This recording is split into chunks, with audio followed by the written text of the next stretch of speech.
What's Gucci YouTube? It's your boy Black Chi, 3 long face, skinny body. We are back, still black, with some more fire Boruto content. Now, before we get into the video, don't forget to like, comment, subscribe, man. And as of the recording of this video, I don't even know when y'all gonna be hearing this video, but I know for a fact it's been a last minute. It's been a good minute. Let's get back at it like some crack addicts. You know what I'm saying? No more playing and hop into the business. We got a real big discussion to go over today. It's your boy Black Chi. Yes, sir. Ski. 9 mountains and 8 seas make one world. 1,000 worlds make one chiliocosm. 1 chiliocosm to the power of 3. And there's nothing I can't cut. Okay, so just to get it out the way, man, this hiatus for Boruto, I don't know if I'm the only one. I'm kind of in the middle, like it's going fast, and at the same time, it's like, dang, when I think about it, it's like Boruto hasn't been here in a minute, but at the same time, when I don't think about it, or just when I consider the fact I got 50 million other animes to like watch right now, so really, I don't even know how to feel. It probably might even be a little contradicting if I even try to put it into words, but it kind of feels like, you know, Boruto, the hiatus is going by pretty quickly. At the same time, not. But we are here to talk about it. My guy Code, man, we found out the bombshell at the end of chapter 80, and upon chapter 81's arrival, it's just been endless discussions on top of endless discussions all around the community in regards to how, you know, the next approach to the story is going to be taken, and all of these different doors that some have been open, some have been closed, leading into newer open doors, just leading to all of these questions and all of these possible scenarios, what if possibilities, but also situations that essentially have to play out in certain ways, but it's just a matter of how they decide to go about it. So now we found out at the end of chapter 80, my guy Code was affected by Eida's jutsu, right? And we already understood his whole entire thing was to attack what Kawaki held dear. So that meant Naruto, that meant Boruto. Essentially, the plan for Boruto, especially after finding out that he was full Tsuki now, was always to feed him to the Ten Tails, right? And then the Hidden Leaf Village, right? Kawaki is basically on Code's #1 top dog, like, I'm running your life list. And Code has already put it on the pedestal, like, I'm gonna destroy the village in order to get back at Kawaki. Now, we understand all of these feelings, all of these angers and frustration is now directed towards Boruto after the reveal at the end of the chapter that Eida's jutsu even stretched out as far as to separate dimensions, affecting figures like Code, who was out here working on his Ten Tails army, trying to get big bossed up. And now, unbeknownst to Code, all of his frustration and all of his intent and attention is directed towards the wrong party. So now that we understand Code is targeting Boruto, let's look at everything we know right now about Code and the current position he's in. Eida knows he's building a Ten Tails army. Code has already spoken to Bug in terms of what he plans to do. He already made up to 1,000 members of this little Ten Tail Claw Grime army, and that was just months ago when we seen the conversation with Code and Bug, assuming how much more he's made within that time frame and the point we see him make his vow to hunt down and ruin everything for Boruto, for whatever Boruto has done, quotation marks around it, because we understand it's actually Kawaki. But it's safe to say Code has well over 1,000, and he understands the current position and predicament that he is in. Yes, if you take or remove Damon out of the picture, I'm pretty sure Code has broken it down to the point where nobody in the Hidden Leaf Village, or essentially nobody who would side with Kawaki or protect Kawaki, i.e. Boruto, in this point or in this matter, can actually mess with Code, can actually run hands with Code if you take Damon out of the equation. So he has to figure out to deal with the main issue being both Damon and Eida. And I figure out with Code's small and, you know, short but very useful alliance between him and Eida, he was able to gather some type of intel to the best of his extent, to the best of his ability, understanding Code isn't the smartest or wisest person, right?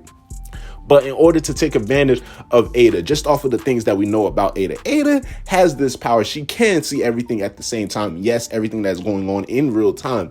But you have to understand she also has to look for said things. She can't just say, I can look at everything right now that's going on without paying attention to anything that's in front of me. So I believe Cold's whole objective with making even 1,000 of these claw grinds is to simply overwhelm and overpower Eida. Now, and the best way to do that is just to simply take over with sheer numbers. It's kind of going back to OG Naruto. That was kind of like part one of Naruto's whole stitch when it came to going into battle with figures or opponents that he figured out, all right, they're most likely stronger than me, faster than me. I can't really do anything about it, but I can overwhelm them if I just summon 1,000 shadow clones right now. Like, what are they going to do about it? So similarly, Code is kind of in the same playing ground where it's like he understands the surprise element is taking out, no stealth elements can be used. Eida can watch or track all of that, i.e. even if she decides to take her eyes off of some of the claw grinds, it's most likely Eida's eye will be on Code the entire time. So it's a matter of how he decides to go about it, understanding if she's going to expect me to come,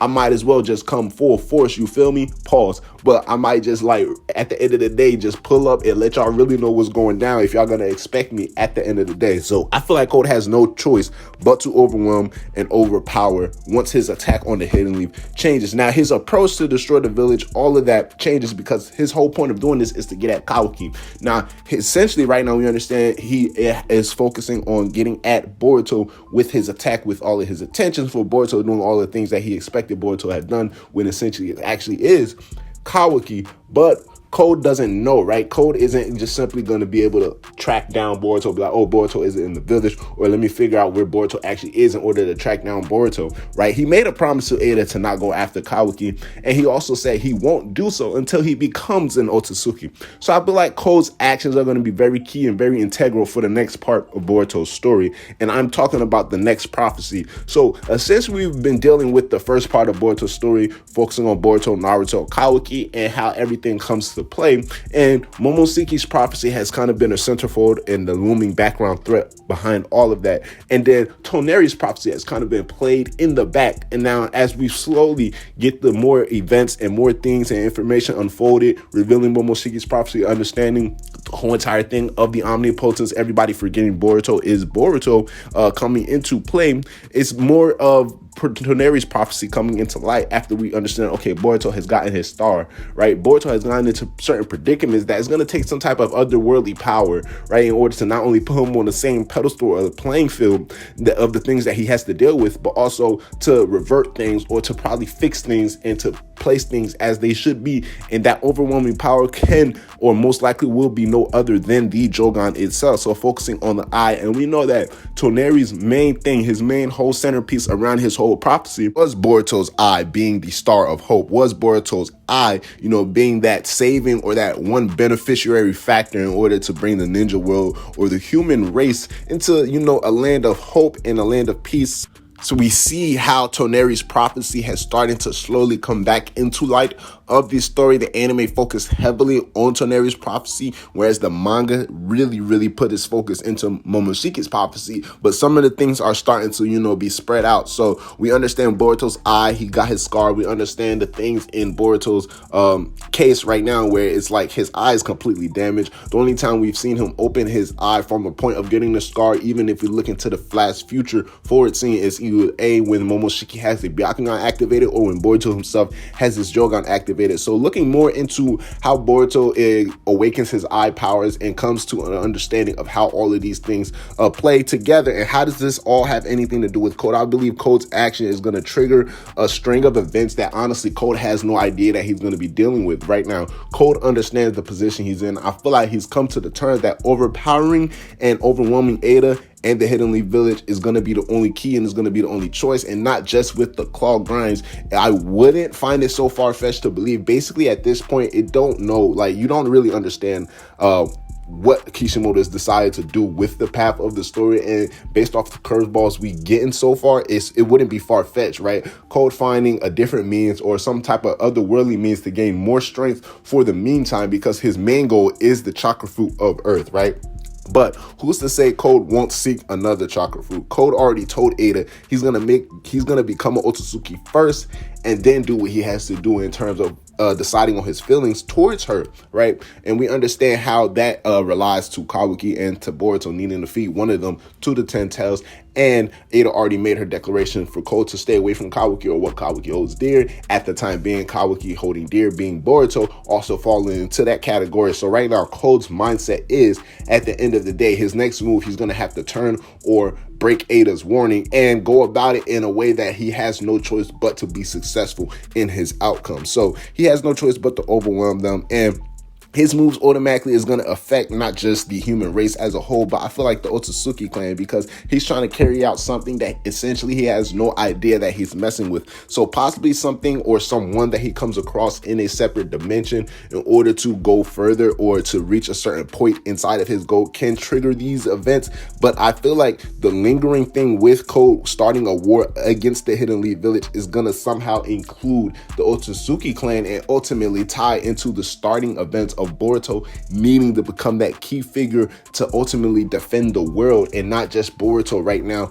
being on this journey to get his name back because everyone has forgotten him. Because at the end of the day, it's more so a Boruto focused story, rather Boruto being that main focal point that, you know, protects or essentially fights for the world, whether it be in the shadows or in the light, people knowing about it or people not knowing about it. Right now, Boruto's whole thing is he has to make sure that everybody looks at this situation, even as far as it's already been between him and Kawaki, as like a sibling squabble and a sibling battle, right? So with all of that on his plate, and also Code looming in the background and triggering events that have yet to unfold right now, leading into more things that we've yet to even discuss or yet to even be, you know, discovered in the story itself, right? I.e. relating to the Otsutsuki clan, Boruto is going to have to understand it's much bigger than just him trying to fight this omnipotence, even though that's going to be the key thing at the point in time. I feel like the omnipotence is going to be more like a real hassle or more of an annoyance once the bigger picture comes into play.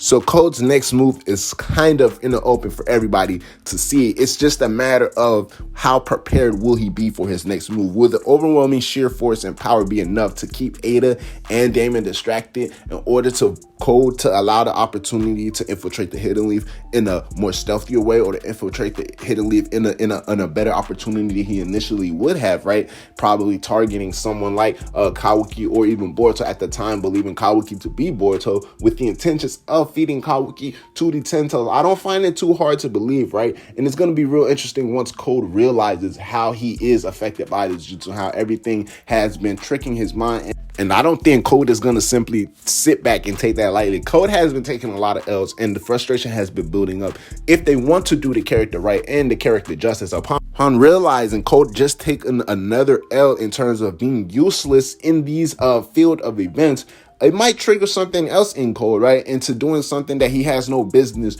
doing. So that's why I believe Code is going to have to do something better in terms of making sure his attack on Konoha is going to be successful. So the next steps he takes, right, whether it be attacking the village, doing some type of recon, or going out into a separate dimension, the end goal in the next steps he's taking are the destruction of the Hidden Leaf, or should I say the destruction of everything Kawaki holds dear, and the path to getting the chakra fruit, so i.e. Code becoming Otsutsuki. So he wants to become Otsutsuki before he confronts Eida. There's going to be a very few ways he can do that, and one of the few ways, including going about it in Earth right now, rather than another dimension, feeding one either Boruto or Kawaki to the Ten Tails, understanding how difficult that is going to be. It's real interesting to see how Code decides to move forward. So his next steps is going to be very triggering, and it's going to affect not just the human race as a general, but also the Otsutsuki clan, no matter how he decides to go about it. At the end of the day, when I think Code, even earlier on, it was never like a end game villain type of thing. And then moving forward, once he started to get that type of hype,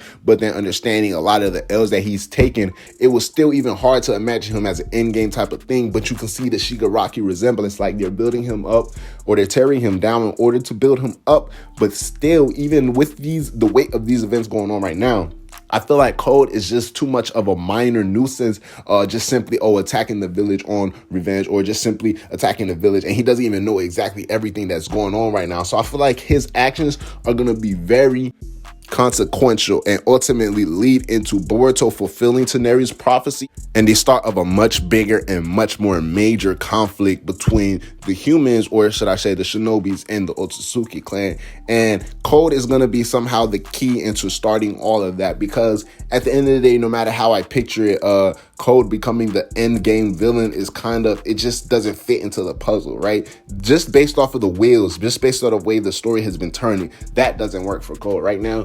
Keeping Code to the side doesn't work, because it's like, well, what is he going to be doing for these next few years if the time skip is coming back in 81, not making a single move? Is he going to just be spending all of that time making claw guns? They better make it believable if that's going to be the case. So essentially having Code make his next move and having it actually be effective, there's no better way than to do something other than like simply bringing chaos into the mix, because of the craziness of everything that's already going down, but also on top of bringing chaos, triggering some type of event that ultimately plays out in the long run of Boruto's story. It's your boy Black with Chia. Let me know how y'all feel ultimately with Code and his next attack on the Hidden Leaf Village and how it affects Boruto, bringing him into Toneri's prophecy. It's your boy Black with Chia. Holla at you, boy. I'ma holla at y'all. Black Chia. Yes, sir. Ski. Hey, can we take a trip to the sky? Show them that our limit's too high. Cocoa butter hips on the west side. She said